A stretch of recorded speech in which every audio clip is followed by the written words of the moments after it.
Hey everybody, it's me Audrey. So I just want to share with you day one from a devotional that I'm reading titled Do You Want to Be Healed by Scott Savage. Okay, this is day one.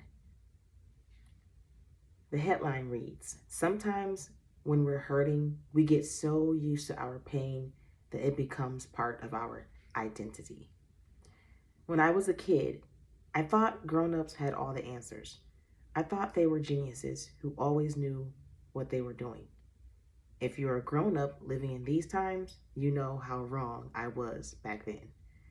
I remember attending church as a child and seeing all the adults dressed in suits, ties, and dresses, looking at how put together they were on the outside. I assumed they were equally put together on the inside. How little did I know? I stumbled on an article by Marshall Hayden entitled, Would Every Non-Herder Please Stand Up? He described how people come to church looking put together on the outside while internally carrying real hurt and pain. We're all dealing with something. It could be financial struggles, health concerns, or relationship problems. Maybe you're struggling with questions about your faith. Perhaps you're in a marriage that is not doing well, and you recently got hit with another crisis.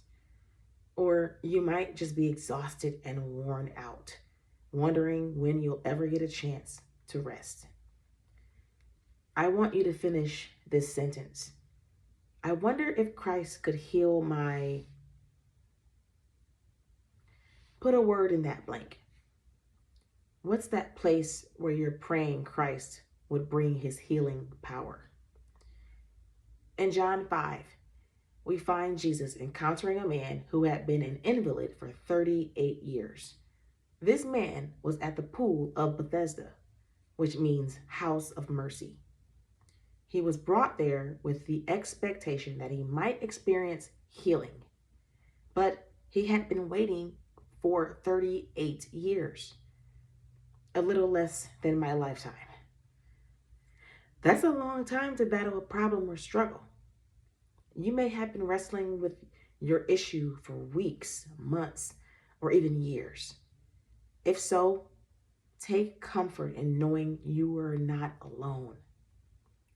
Jesus approached this man and asked an obvious question. Do you want to be healed? This question might sound strange initially. Of course, he wanted to be healed. But Jesus is the master question asker.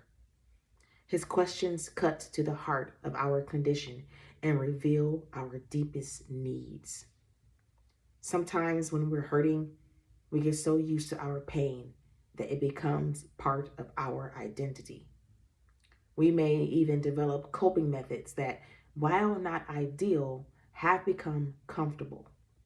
Jesus' question challenges us to examine whether we genuinely want the healing he offers, especially if it means leaving behind our familiar ways of thinking and living.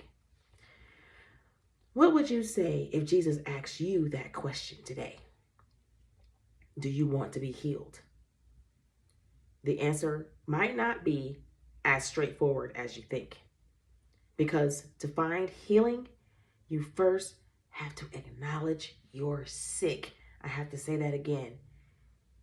To find healing, you first have to acknowledge that you are sick. Jesus said he comes as a physician to those in need, who needs help to those who know they're sick, not to those who are well.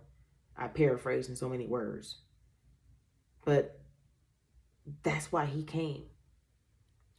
Tomorrow, we'll explore how our problems are often bigger and more profound than we realize, and how Jesus wants to address areas we might not even recognize need healing.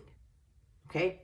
I've shared with you from the Bible YouVersion app a devotional titled Do You Want to Be Healed by Scott Savage. This is day one. So if you don't have the Bible app by YouVersion, please download it. It is free. All right. It's a wonderful Bible resource. Okay, so lots of devotionals on there.